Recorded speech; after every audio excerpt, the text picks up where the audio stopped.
and welcome to another Power Hour.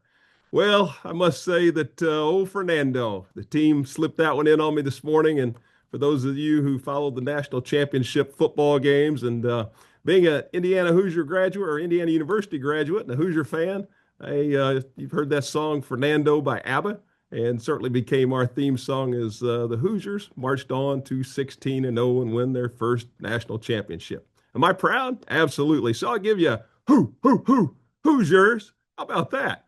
All right, but now it's time that we turn to what's really important here, and that's another big community event we have coming up.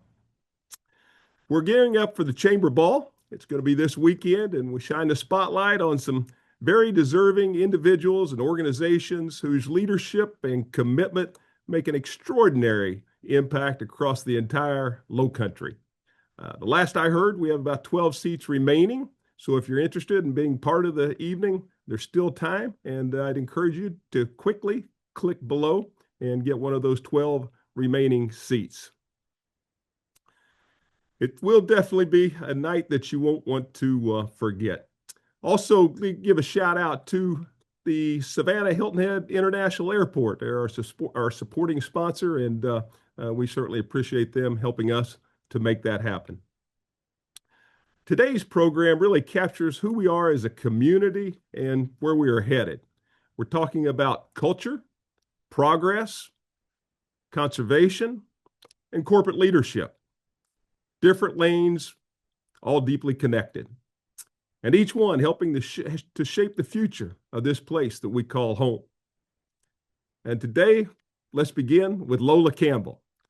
Lola is the founder and principal of Binya Cultural Impact Consulting and the owner of Binya Batik.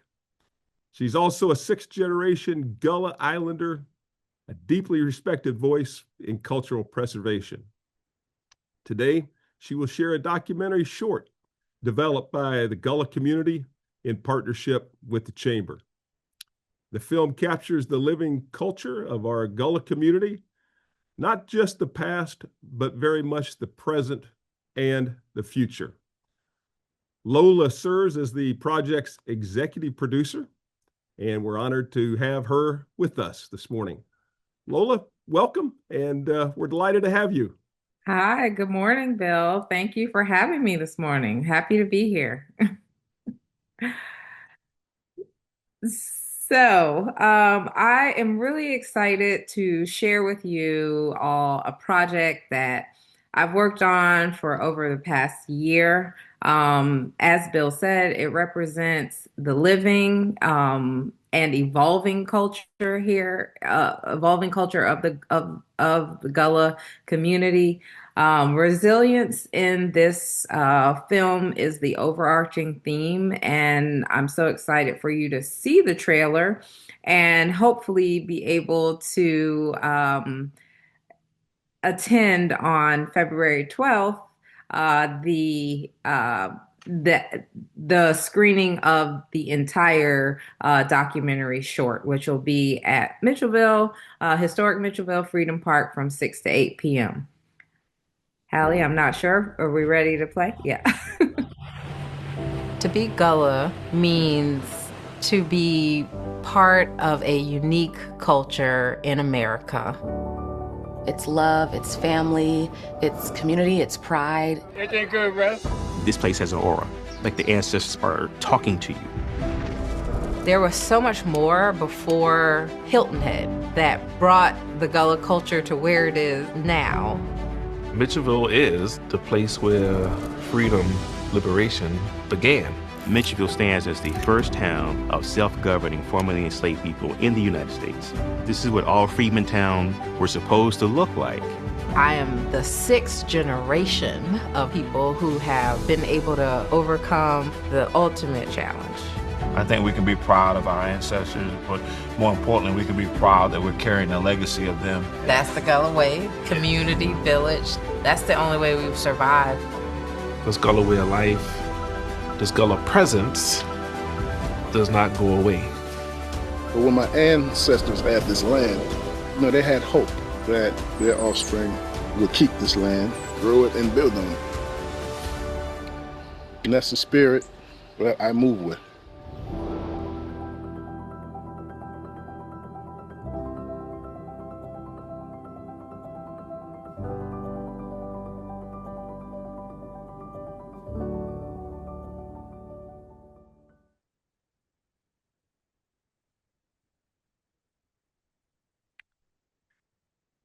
Awesome, awesome.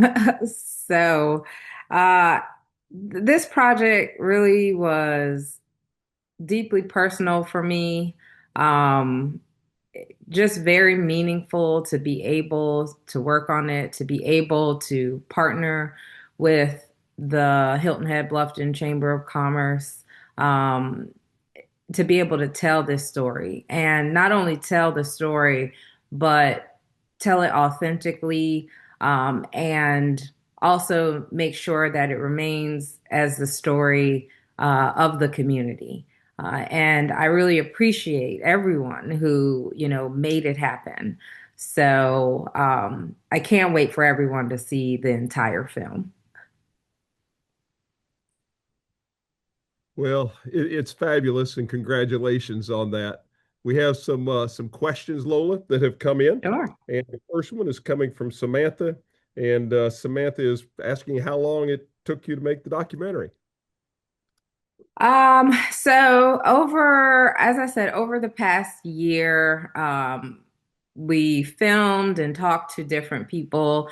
The bulk of the documentary was done, in about 7 days, where myself and the director, Andrew McGuire, and one other helper with Andrew, camera guy, went around and visited families, businesses, just people that we wanted to talk to on the island. And they were there. It was probably 10-hour days for those 6 or 7 days. So I got to learn a lot about what goes into the production. As Andrew, the director, will be with us on the 12th, and I'm sure he'll talk about the one thing that, I didn't realize was so amazing, but he has, has let some of us know that documentaries like this are rarely done with the small group or the small workforce behind it. And so I'm so proud that we were able to put out a, you know, a documentary of its stature, with so little people actually doing the work as far as making it. A lot of work went into talking about what we would do and what we would cover and how we would cover it, but the actual work of filming it usually takes more people than just three going around. Thank you. Next question is coming in from Terry, and Terry is asking, have you seen interest growing in Gullah culture in the last few years with more happening at Mitchellville? Terry, I definitely have. Working with Mitchellville for the past, this is my 7th year on that board. I have seen the growth and people learning about the Gullah culture, just because of their visits to the park. So Mitchellville has been happy to be part of the education when it comes to that. But I think that even beyond Mitchellville, I like to say, Gullah is trending right now. There are lots of people all over this country, all over this world, that are wanting to know more about this unique culture. I failed to mention that the documentary has actually been accepted to 3 film festivals already, and one of those is a festival in London. So we're really excited to, just share this culture internationally. That's been one of my missions or priorities from the beginning of starting to work on any community work that relates to the Gullah culture, is really exposing the culture so that people know that we're still here and we're evolving. And when they come to places like Hilton Head to visit, they're able to learn a lot about the Gullah culture, in addition to everything else that they're doing. Thank you. Next question is coming from Susan, and Susan's asking, where can it be viewed and when will it premiere? Well, right now, the first place you'll be able to view it is at our community premiere here on Hilton Head Island, at historic Mitchellville Freedom Park on February 12th from 6 to 8 p.m. After that, it will be screened at those three film festivals. One is in Williamsburg, Virginia on the 19th of February. Another is the Black History Film Festival in DC on February 20th. February 21st, that same film festival, but in Oakland, California. And then the on February 28th in Atlanta, Georgia, with that same festival. And as I said, we will be screening in London at the Rapport Festival, and that's the weekend of March 27th through 29th. If you are not in any of these locations, I'm not yet able to confirm where you'll be able to see the film because of the film festival process. Some restrict you from actually streaming it publicly, and we want to make sure that we get the best possible exposure for the film, and through festivals is a great way to do that. So hopefully we can think about doing some screenings online that can reach more people and that would not go against some of those restrictions. But that's all in the works. So more to come on that for sure. Lola, we're very proud of you. And did you ever think of yourself as an executive producer? No, I did not, Bill. I'm still trying to, get that wrapped around my head, that I am an executive producer. It, I've just come from such a humble background. That's the way I was raised by my parents. And I've been told that, sometimes I just need to break out of that humbleness and accept all the gifts that have been bestowed upon me, which one of them is being able to put that executive producer title behind my name. So soon, maybe I'll be able to accept it at some point soon. Well, congratulations. And we look forward to helping spread the word. And again, thank you for being with us this morning and all you do. Thank you so much. Have a good one. Executive producer, Lola Campbell. All right. We'll turn our attention now to something that's also very important. Next week marks the groundbreaking for the North Point project, the town of Hilton Head Island's workforce housing initiative. Certainly, it's an important milestone as we continue to address one of the top priorities consistently that we hear from our businesses as well as our residents. Joining us today is Heather Woolwine. Heather is the Communications and Marketing Director for the town of Hilton Head Island.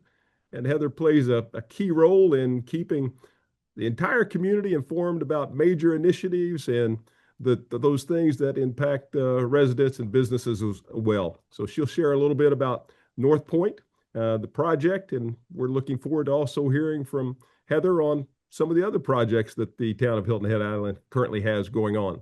Heather, thanks for joining us and welcome.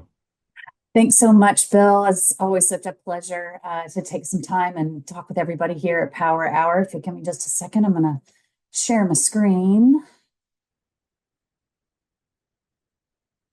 All right, and then let's move on to slideshow. All right, hopefully that's showing accurately to everybody. Again, Heather Woolwine, glad to be here. So without further ado, let's talk a little bit about, let's see, hold on, having a little bit of a technical difficulty here. There we go. Next week, North Point, groundbreaking. So the neighborhood is officially called North Point on Jarvis Creek. Anybody from the community is welcome to attend. We'd love to see you there. It is an active construction site, so definitely not the day for heels, ladies. Gonna need flat, comfortable shoes. And again, there's dirt out there, so it could be a little dusty, but would love to see you out there. We're going to have complimentary trolley rides from the Palmetto Breeze over from the Coastal Discovery Museum to the site. And that's, again, because it's an active construction site and we need to make sure we've got enough parking. So hope to see everybody there. If you are not familiar yet with North Point on Jarvis Creek, it is a public-private workforce housing partnership. It's on 11 acres of town-owned property that has been leased over to One Street Residential, who's the partner developing this new neighborhood. And it's located really close to our Hilton Head Island schools, the recreation center, Boys and Girls Club, a lot of local job opportunities. It'll have 157 1, 2, 3 bedroom units. What's really unique, there's really two things that are pretty unique about this particular development, and that's you've got to work on Hilton Head Island to live there. There's a small caveat as part of the contract. If after a certain period of time and due diligence for the property management team, if they're not able to fill a unit with a local worker, then they defer to a Beaufort County worker. But we have a feeling that's probably going to be a pretty rare situation indeed. You're going to have all workforce housing in this development, not a percentage. That's typically what we're seeing now in a lot of different municipalities, is that even through these public-private partnerships, only, about a third of that particular development will be workforce housing, whereas this, the entire property will be workforce housing. And then, of course, it's going to have that high quality design, construction, green space areas, and programming that we like to say, aligns with the quality of life on Hilton Head.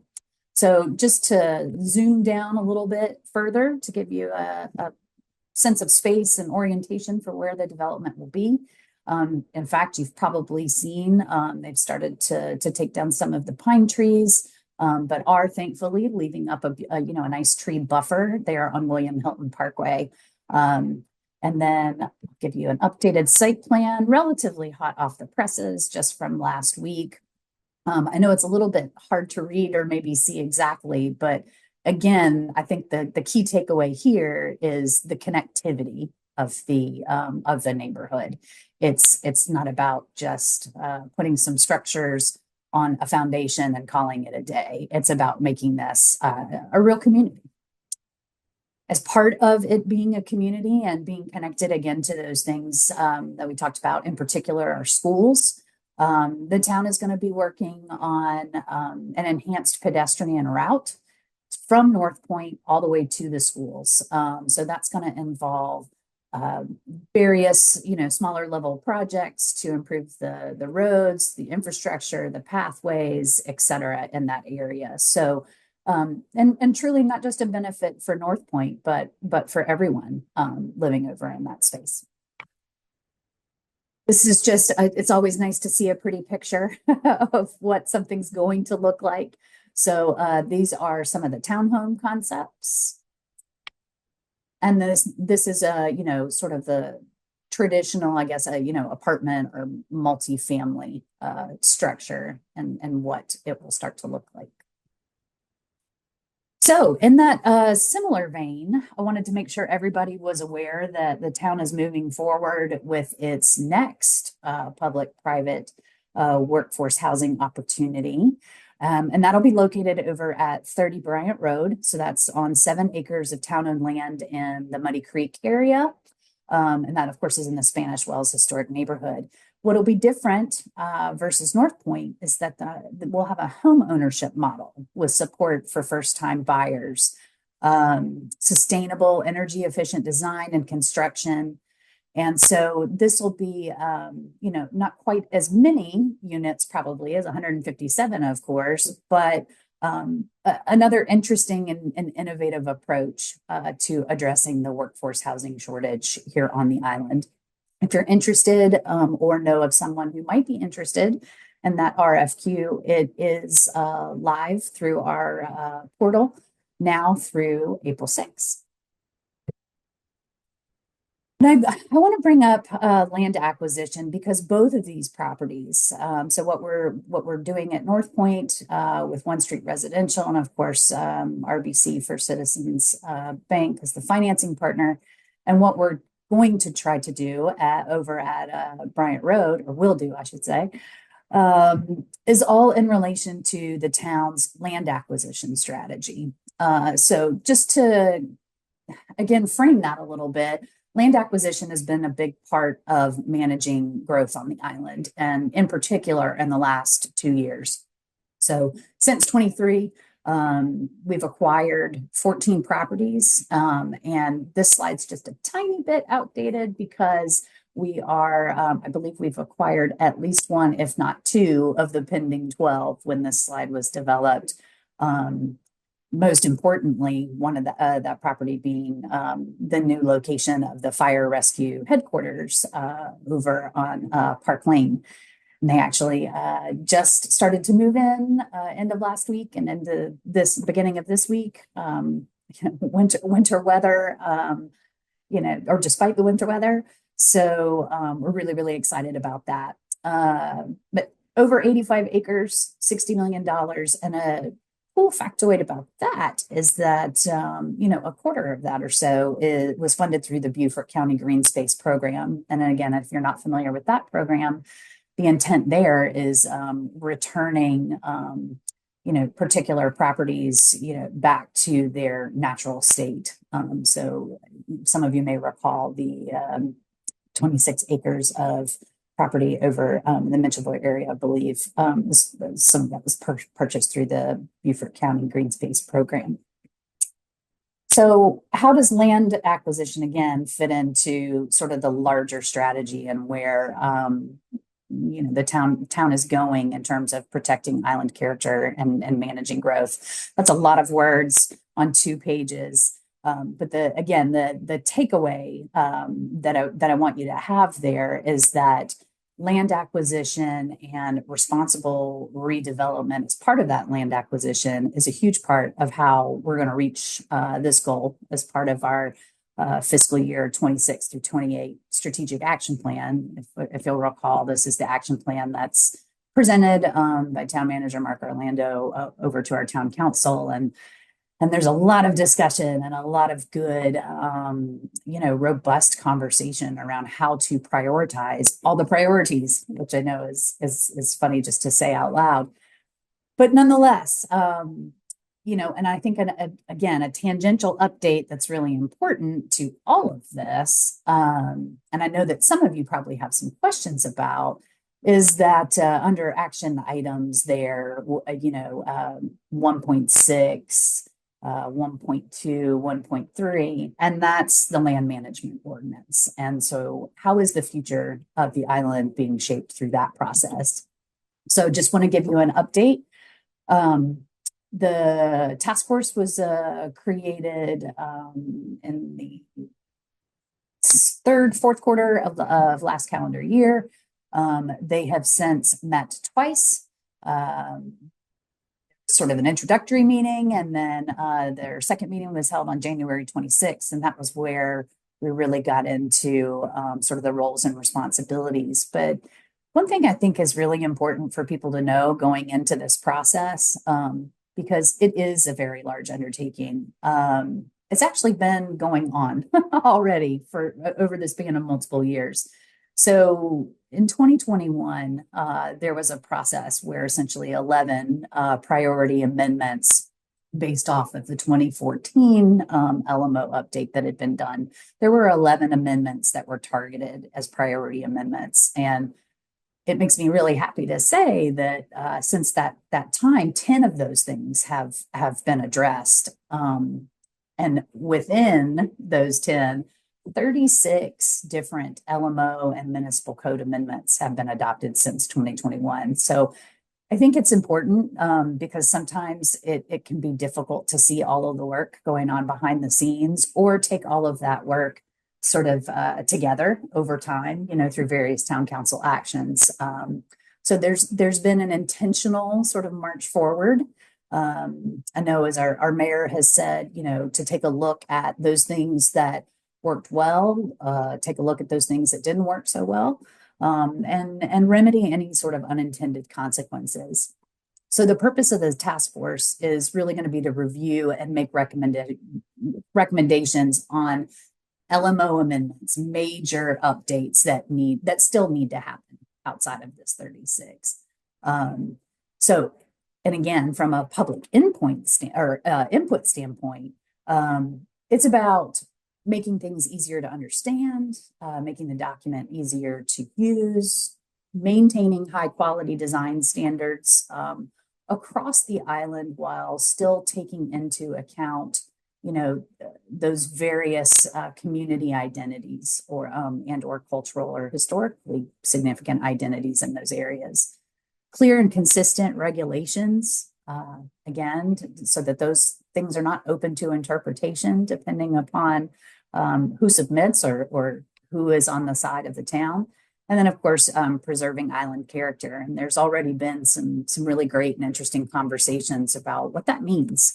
So if you are not aware, please, and you want to be involved, sign up for those LMO task force meeting updates. You can do that through our town website and attend the meetings, watch the recordings, because again, this is a very, very important undertaking that the town has going on right now. So with that, I will give everybody 2 seconds just to scan that QR code because I'm nothing if not a PR girl. And then I will stop my share. Back to you, Bill. All right, Heather, thank you very much for that thorough update. And sounds like the tip of the day is to wear comfortable shoes and remember that it's a construction zone and there's dirt. And so I think that's very, very important. We have some questions for you. And okay. Bob is the first one. And Bob is asking, have you considered giving higher priority to those working on the island who would be considered essential workers, including police, fire, nurses, teachers, etc.? I think the short answer to that great question is yes. So people within, there's sort of a hot term or phrase going on right now, and it's called the missing middle. When we're talking about workforce housing, essential workers, especially given some of those examples that you provided. And that is really, that's who we're targeting for North Point. We're targeting, that essential workforce that makes our island go, for lack of a better phrase. So there's a lot of great information about how that is going to be determined, right? Again, that missing middle. These are folks that don't qualify for subsidized or what a lot of people term affordable housing. So they don't qualify there, but their salaries and or industries have not necessarily kept pace from a wage standpoint for them to be able to keep pace with increasing housing costs. So again, it's that missing middle. And to your point, that essential workforce that we're really trying to target and help. All right, thank you. Next question is coming from Cynthia. And Cynthia is asking who owned the land prior to these developments and how much was acquired through heirs property probate? So I'd have to get back to you on that one, Cynthia. I'm relatively new to the town and was not here when those pieces of property were acquired. So I'm happy to look into that and let you know. All right. Next question is coming from Bobby Joe. And Bobby Joe is asking what the timeline completion for the LMO rewrite is. Gotcha. So this is one of those things that we have to be very careful in terms of putting a shot clock on it, I think. That being said, I know that they are working on a schedule that would put different sections in front of the task force all the way through summer of this year. And I think that ideally we'd be able to adopt something within the calendar year. But again, as our town manager likes to say, he's in a hurry to get it right, along with town council and task force, not necessarily in a hurry to get it done. Next question is coming from Rita, and Rita is asking, I'm sure you've heard this one before, Heather, when can I sign up for the apartments? All right, great question, Rita. So my understanding from my friends at One Street Residential, as we've been planning the groundbreaking, they hope to unveil Thursday next week what I would dub an interest portal. So it'll be a web or digital connection opportunity to sign up for more information, and that it would include, you know, waiting lists, interest lists. It'll be a phased, you know, sort of information, you know, push out over time. But at the very least, they're hoping to be able to have all that ready to go next week, and you will definitely hear from the town in terms of promoting that when it's available. All right, thank you. Next question is coming from Terry, and Terry is asking, is anything in the works to enhance and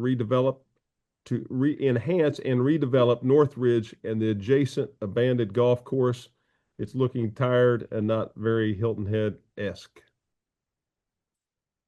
Getting back to that sort of island character question then again, Terry, thanks for that. So I don't have any specifics on Northridge itself at this time. If you are talking about abandoned golf course, that makes me think Mid-Island Track. That is definitely a priority that's within the strategic action plan. Is it one that's sort of risen to the top in terms of this fiscal year budget and into next fiscal year budget? It's something that's got to get done, but we have some other more pressing items first. There's also some stormwater infrastructure work that probably needs to be done over Mid-Island Tract, and some heavy coordination, not just within the town, but with other government agencies, you know, again, to make that work well and consider the island's resiliency as we develop that area. Hopefully that helped answer the question.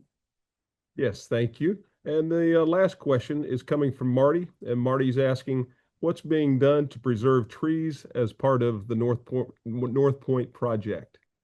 Great question, Marty. So as you all know, a big focus of the town code is related to you know, preservation of trees, and when trees need to be removed for redevelopment, tree mitigation process. So there are specific requirements that the developers that we work with throughout the island, when they remove trees, they have to put trees back. That's sort of the easiest, simplest way to describe it. So there's a wonderful tree mitigation plan for North Point, and that also includes the preservation of specimen trees like live oaks, and they're on the property now.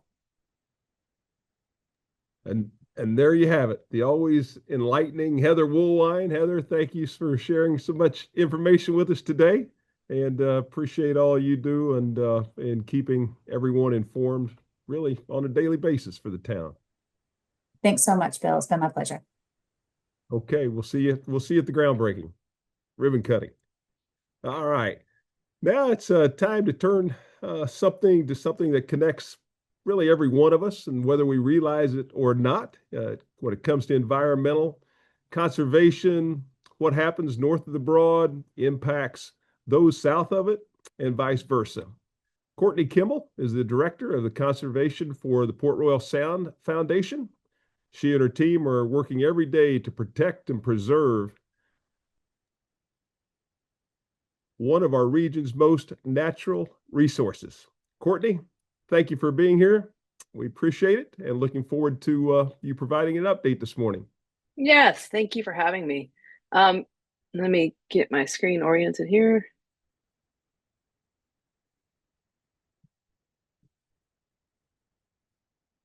There it is. Hopefully everybody can see that.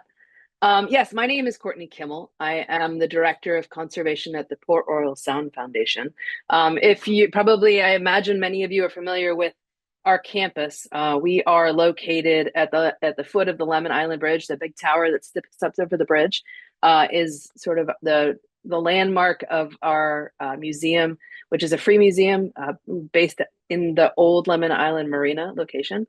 So that's where I'm based out of, but really my role at the foundation as the Director of Conservation is working out in the watershed. So if you haven't been to the Maritime Center, I invite you. We see thousands of residents and visitors and young people come through every year. It's a great spot to bring people to really get oriented to the region. But our mission is conserving the Port Royal Sound for the environmental, cultural, and economic well-being of our region. And we do that in 3 different ways. We have education. We have a lot of, through the museum, through field trips, through adult programming. We really try to raise awareness of the sound. And the seat that I sit in is really more in the monitoring and research side. And both of those things sort of advance our mission of conserving the Port Royal Sound. So when I say I work in the watershed, just if you're not familiar, going back to middle school geography, a watershed is like a bowl, right? Like imagine a cereal bowl. You've got all the things on, or soup bowl. You've got all the stuff on the side of the bowl. Anything that comes into that bowl is going to wash down to the bottom of your bowl. That is essentially a watershed. So anything that happens in that land that surrounds water, it affects the water. So when we talk about the Port Royal Sound watershed, the Port Royal Sound itself is really when we refer to this bigger body of water down here. But this whole area drains into the creeks and rivers and the marshes that drain into the Port Royal Sound. So this is our watershed. It's about 1,500 square miles. And we are, I think everybody on this call is sitting in the Port Royal Sound watershed. So just by the numbers really quick, like I said, we've got 1,500 square miles that cover Beaufort, Jasper, Hampton, and Allendale County. You can see it goes all the way up here.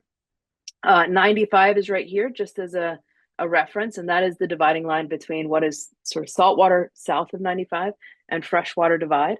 So we have a lot of fresher blackwater bottomland swamps up in the upper part of the watershed, and this is our more tidal saltwater region in the lower watershed. These little shapes that you see, it's kind of made up like a little puzzle, is how the government recognizes sub-watersheds that sort of build up into bigger and bigger watersheds. So this is what we consider a hydrologic unit 12, which is the smallest version. And there are 37 of these Huck 12s that make up our watershed. And in the Port Royal Sound watershed, we have about 100,000 acres of salt marsh, which is about a third of what you see in the state of South Carolina. So it's a really important ecological space, and we know it defines a lot of the culture and the economics of the region. And as we all know, it is a very fast-growing region. We've seen the numbers. I think there was a release last week from the Census Bureau that South Carolina continues to be one of the fastest growing states, not from birth rates, but from in-migration from other parts of the country. So we see those pressures building in this area, and not just at the state level, but at the regional level. Jasper County being one of the fastest growing counties in one of the fastest growing states. So, one of the beauties and one of the advantages that we have in this watershed is that we have managed to avoid a lot of the pressures that a lot of estuaries on the East Coast have. We don't have big industrial shipping. We don't have big industrial agriculture. We don't have a lot of manufacturing and other industries that would potentially be a source of pollution and pressure on the system. But what we do have is a lot of people who want to be here, right? A lot of people who want to move here, and that is its own conundrum. That creates its own pressure. That's not to say that we shouldn't grow, and that's not to say we shouldn't be developing. A lot of the project that just preceded me was a great example of how we need to be growing thoughtfully and smart in an area that is seeing a lot of these pressures. So how healthy is the Port Royal Sound? In 2022, Port Royal Sound Foundation worked with DNR to do a big assessment of about 20 years worth of data that had been collected in this area to really do an assessment of how healthy the region is. What you see in the middle here is the sort of the aggregate of all of the information that was collected and analyzed over here on the right. And you can see that, the water, it is pretty healthy. right? Green is good. Open water tends to be really healthy because you got a lot of flush. Tidal creeks is where we're seeing some change. And that's not to say it's bad. It's still really healthy. But we are starting to see those changes. And a lot of that, again, has to do with what's going on on the land. So if you think about it, it's really healthy. Our goal at the Port Royal Sound Foundation is conserving this area. Conservation is not a foregone conclusion. We have to be really thoughtful and intentional and strategic about how we do conservation, how we make decisions on land, and how we are monitoring the things that will tell us if things are starting to change. So in the last couple of years, Port Royal Sound Foundation has been working really hard on developing a set of indicators and ways of bringing in data to inform what we're seeing in the sound, so we can ideally detect challenges and change and adjust those before they become problems. So the 5 big areas that we're watching are what's on the screen. So we've got water quality, what's going on with land cover and land use and how is that changing, wetland and marsh dynamics, how is all of that changing. We're looking at biodiversity and indicator species and what are they telling us about what's going on in the system. And then the 5th area of community resilience, recognizing that there are some things that are changing that we may not have any control over at this point, but how are we helping communities adapt, both communities and our environment? How are we preparing for some of those changes? So one of the first steps that we've taken in that direction is, and with incredible support from the Community Foundation of the Low Country, has been to build a data portal that allows us to start parsing out where is the data coming from that's telling us about those different indicators, and starting to build this out into a portal that eventually will be sort of a go-to source for looking at all things related to the Port Royal Sound, and data that's available to be able to tell us not just what's going on in the Sound, but making that data available to decision makers and researchers to be able to expand that knowledge base. So the PR Sound Science Data Portal is a work in progress. It's a lot of my attention during the day, but you can see what we've got here. This is water quality that was collected from the state over the last 20 or so years. I've pulled up the Broad Creek monitoring location and looked at salinity. One of the things you'll note, and this is that data plotted over time, is that line is actually going down. That linear regression line is flagging for us a concern in the watershed that salinity levels are decreasing, which to us says that there is more fresh water coming into the system. And this is something that we're seeing across most of the subwatersheds in the region, which to us says we need to really be looking at stormwater runoff and some of the highly impervious areas of the watershed where you've got huge rain dumps coming down and that water is rushing in, and it's actually starting to affect what we're seeing as far as salinity levels in the rivers and creeks of the area. One of the things that we did as we were looking at that data is try to figure out or answer the question, do we have enough data? Are we monitoring? Is the state monitoring frequently enough and at enough resolution to be able to really detect change when it pops? And our rough answer was no. So the Port Royal Sound Foundation worked with USCB and Department of Environmental Services to develop a water quality monitoring program that's approved by the state. It's actually one of the first in the state to do this. That allows us to train volunteers, use high-tech equipment, and bring that data into the portal to be able to support decision-making. That data is considered credible at the state level. So we have that off and running, and we started that in April. And since April, we've trained about 70 volunteers. We have those sites, about 25 sites that are being monitored by those volunteers twice a month. We have these high-tech kits that are out there, about $5,000 a piece. So through the fundraising and grants that we've received, we've been able to equip our volunteers with equipment to be able to do that monitoring. We're working with USCB's lab to analyze samples. And as opposed to the state, that's not to say the state data is not great. There's a lot of bureaucracy involved.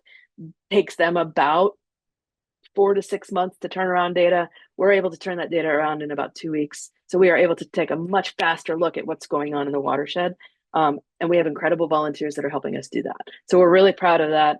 We're really grateful. But one of the pieces of that, so we have water quality, but water quality doesn't happen in a vacuum. All those 5 indicators that I mentioned are interconnected. So one of the things we also did was look at land cover yeah, across the watershed, and again, sort of breaking it down to those smaller sub-watershed scale.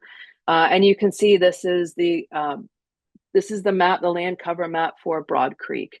Red and pink being impervious developed areas. You can see it's a highly impervious area. And that helps us detect sort of where we should be looking more closely at different water quality parameters. So we pulled all of our all of our land cover data, and we also looked at the water quality, again, historically that have been collected in those areas. And again, you'll notice we have decreasing salinity levels. Again, this is not unique to Broad Creek. We're seeing it almost across the whole watershed. And another interesting trend that we're seeing is increasing temperatures. We parsed out, and this goes back to the idea of resilience. Temperature is something we're seeing around the world, rising temperatures. So that's not something that we can necessarily control, but it's something we can adapt and sort of prepare for. What are the impacts of those increasing temperatures? Salinity is something that we can do something about. That really has to do with how we're managing water coming off of land and into our creeks. So I'm going to skip ahead. These are two other maps, Calabogie Sound, Cooper River, Calabogie Sound. You can see has a ton of salt marsh, very little impervious surface. You can see, but even in that system, the salinity levels are decreasing.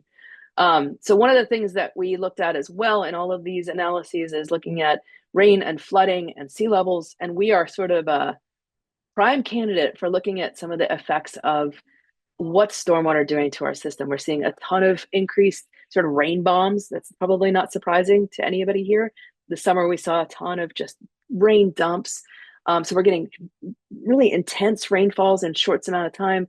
We are also seeing increasing sea levels. So you have more water coming in, more water coming up, more impervious surface. We're kind of a perfect storm, no pun intended, for looking at the impacts of stormwater and what we can do to manage that.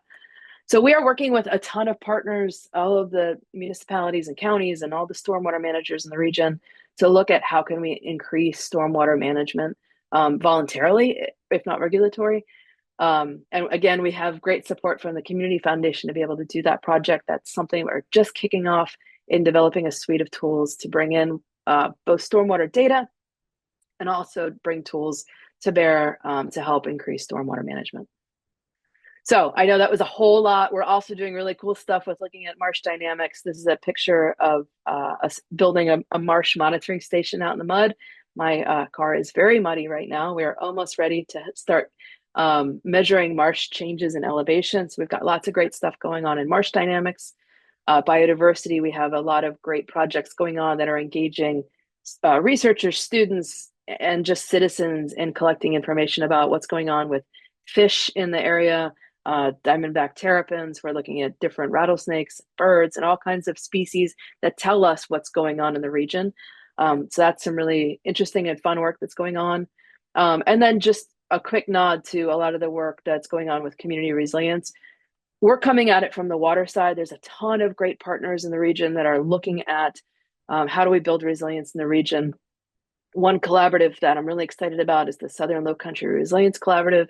That's made up of a lot of local government partners and NGO partners and others across the Low Country region who are working together to think about how can we strategically approach accelerating a lot of the implementation of resilience projects that have been planned and identified but have just sort of hit a roadblock. So we're really proud to be part of that collaborative. And like I said, none of this can be done in a vacuum or by ourselves. We have a group of incredible partners, and this roster is growing every day of people who are providing advice, people who are providing data, people who are, accelerating some of these projects that are helping us conserve the Port Royal Sound. So I know that was a whole lot of information. We have a newsletter that, it's very semi-regular because I write it. So you will not get plastered with emails, I promise. But if you're interested in any of this information, you can email me, you can call me, or you can sign up for updates, and we'll add you to that list.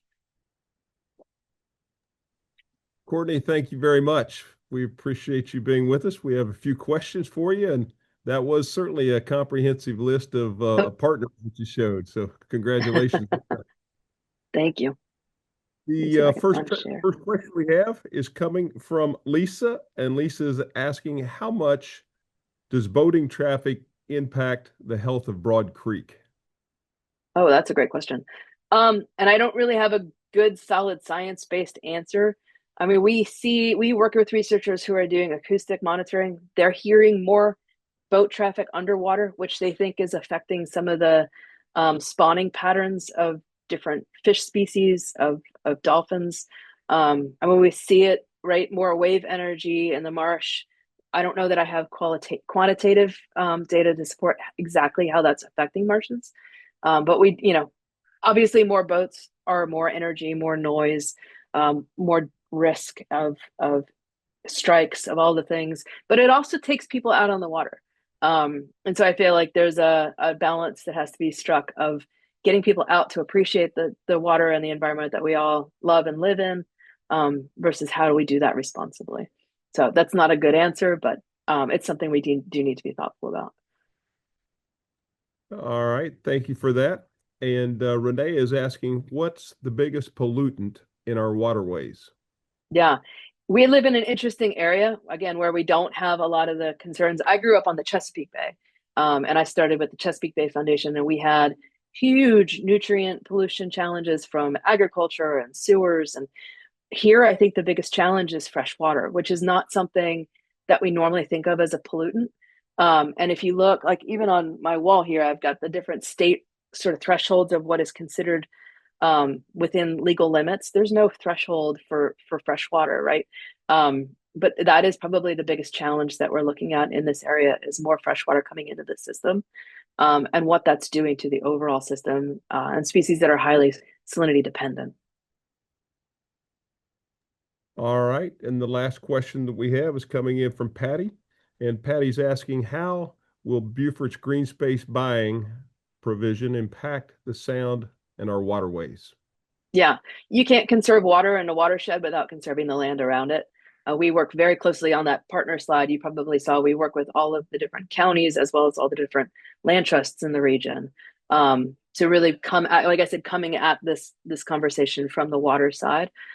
So the green space tax and the green space funds are incredibly important, to be able to conserve strategic properties that are in the headwaters and that are along our rivers and creeks. One of the things that we should be incredibly proud of is the fact that some of these green space funds are being used across county lines. So I know Jasper has just approved their Green Penny Fund. That is going to be up and running. If it's not now, it should be very shortly. But Beaufort County has contributed funding to purchase land in Jasper County because everybody recognizes the importance of being really strategic at that watershed scale. And I would say, I mean, I've been in this work for a while.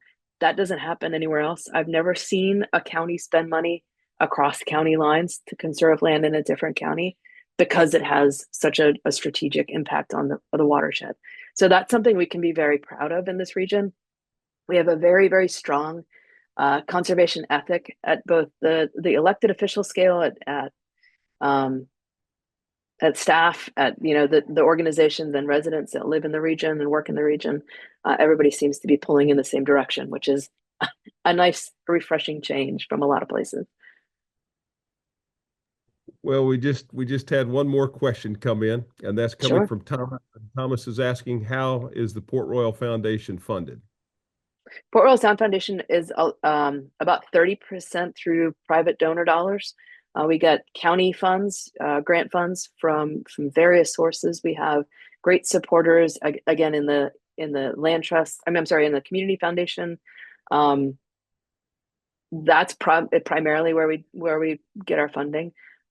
We've been talking with the different state agencies and starting to bring in state funding, but really a lot of it is local based.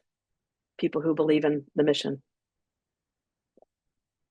All right, Courtney, thank you for being with us today. Great to see you. And thanks for all the great work that you do. Thank you so much for having us. All right. And last but certainly not least today, we'll hear briefly from Lori Savage. And Lori is the Director of Community Relations and Corporate Philanthropy at Marriott Vacations Worldwide. Many people may not realize that Marriott Vacation Club began right here on Hilton Head Island and since grown to thousands of locations around the world. We're pleased to also have Lori serving as chair of the Chamber's Environmental Committee, one of our most active and engaged groups out there. Lori, thanks for joining us this morning. We appreciate your leadership for Marriott corporately and right here on Hilton Head Island, and know that you have some exciting news to share with us today. Thank you so much, Bill. Absolutely. Look forward to speaking with each of you today about our Environmental Affairs Committee and what wonderful presentations we just had from incredible leaders here in the Low Country. Would like to go ahead and share with each of you about what our Environmental Affairs Committee is focused on.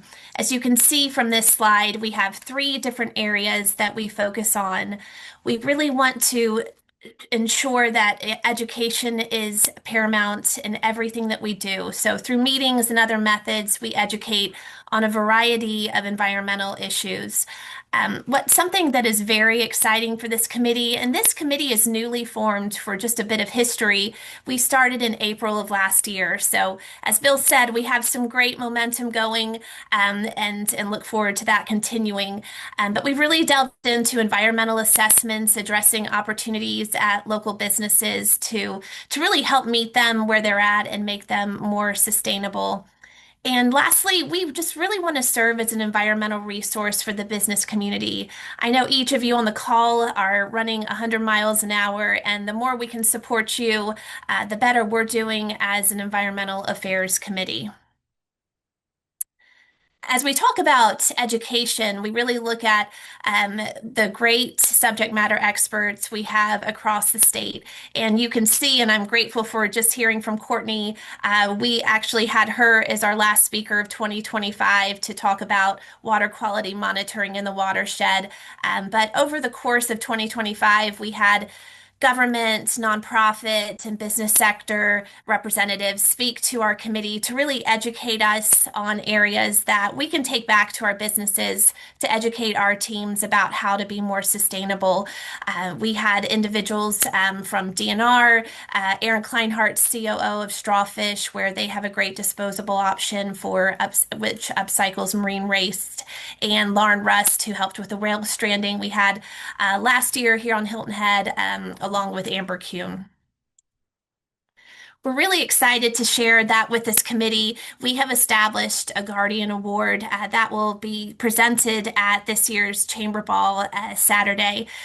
This criteria for this award includes environmental stewardship, customer, visitor, staff, resident education, certainly leadership as it relates to the environment and innovation.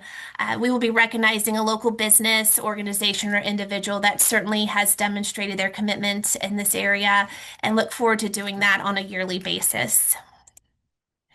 Continuing our impact, we currently have an online resource, and I encourage each of you on the call today to go to that resource. It is on the Chamber's page, and this is going to continue to grow, and we're excited about it. We have green business tips and best practices, ensuring that and helping you know that what's good for the planet can certainly be good for your bottom line. We have a great water savings resource. Not only is it a great education for anyone that reads it as a leader at an organization, but also for all associates, all employees within a business. And we have back of house collateral that can be shared to educate everyone. We also have a green business spotlight, and as you can see, we have the Wooden Nickel program as our current spotlight from outside brands and the great work that they're doing. And we also want to support those in the community that are doing great work as it relates to the environment. And the Quench Buggy is on that webpage as well.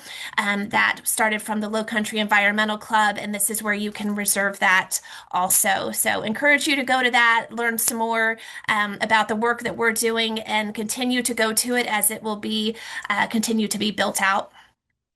As we look at our environmental assessments and our impact, we're really excited to delve into this. Members of the EAC, we're working together to support business leaders in our community on their journey to be more sustainable. So how does it work? A business requests and reaches out to us to look at their practices, their environmental practices. We have a meet and greet with the entire team to really understand where they're at, the great things that they're doing, and the ways in which they want to improve. Then we go into department visits where we meet with the leaders and have some Q&A with them. We have where, as a group, we create the final assessment. We present that to the team for their subsequent implementation. Some of the education that we provide through the assessment, and what's so great about this committee is that this committee has subject matter experts on it, such as Pete Nardi from Hilton Head PSD. So someone like Pete would really be able to educate the business about water stewardship, how you can help, some wonderful suggestions for that team to just certainly improve their stewardship of a resource we have here on the island. And here's an example of an interview if the business were to have a food and beverage department. These are some of the interview questions we would ask them, their current plans and future initiatives, what's the guest communication, food sourcing. I know it's small print, so you may not see it well, but wanted to give you an example of how we assess and support a business. So looking ahead, we're excited about 2026. We're thankful for the support of the chamber and this group. Again, I am so thankful for the incredible leaders that are a part of this group, and we will continue to build the group out, continuing to build subcommittees and the strategic priorities for this committee. Our framework for our environmental assessments is really it's near the finish line. So we will be excited to do even more of those in the future, and just continue to provide environmental education through our committee meetings and other channels. Upcoming, you can see what we will have as far as guest speakers and facility tours. And then our next meeting will be February 17th, 8:30 at the Chamber Boardroom. So if you're interested, please reach out to me. I am happy to give you more information about this great group, and excited for what we have to come in the future. Thank you so much. Lori, great having you with us this morning. And your energy is certainly priceless, and we appreciate your leadership, and your enthusiasm is contagious. And we are just so fortunate to have you leading this effort for not only the chamber but the entire community. Thank you, Bill. We look forward to seeing you Saturday night. Absolutely. Looking forward to it. All right. Thanks, everyone, for joining us today. Appreciate it. Also, our speakers were outstanding. Would like to remind you that this Saturday night, 6:30 at the Westin Resort is the Chamber Ball. And now we're down to 10 seats. I think we started at 12 this morning, and now we're down to 10 seats remaining. So I encourage you to quickly act on that. And then lastly, I'll remind you about the Gullah documentary viewing, which will be on February the 12th from 6 to 8 p.m. at Mitchellville. And you can go onto our website and sign up to be a part of that. And we look forward to certainly a large number of participants there as well.